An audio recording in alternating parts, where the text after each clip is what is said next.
to the Cherryville Branch Library. We have been celebrating National Poetry Month, and today we want to take the opportunity to introduce you to two different types of poems. You might not be that familiar with them. The first is haiku. This is a traditional Japanese form of poetry. It is 17 syllables per poem. 5, 7, and 5 is the rhythm and the rhyme scheme in writing. So a line with 5 syllables, a line with 7, and then a line with 5. Typically the poems invoke something in the natural world. They bring you almost like a painting to your mind. The two we're going to read are both by Matsuo Basho, who is a very, very well-known author of this type of poetry. I come weary in search of an inn. Ah, these wisteria flowers.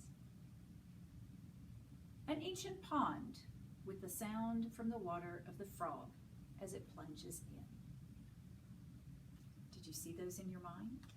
Yeah, especially the wisteria flowers, right?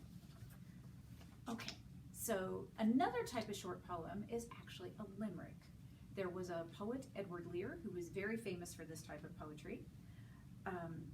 Limericks are usually humorous verses, and they come in 5 lines each, very specific. 2 long lines, 2 short lines, another long line, and a very specific rhyme pattern. A, B, B, and then back to A. So here we go. There was an old man on whose nose most birds of the air could repose, but they all flew away at the closing of day, which relieved that old man and his nose. And I don't know about you, but just like the haiku, I can definitely picture that, right? Somebody with a very long nose and all the birds sort of sitting on it. The next one we're going to read by him says, there was an old man on the border who lived in the utmost disorder. He danced with the cat and made tea in his hat, which vexed all the folks on the border. And those are our 2 limericks.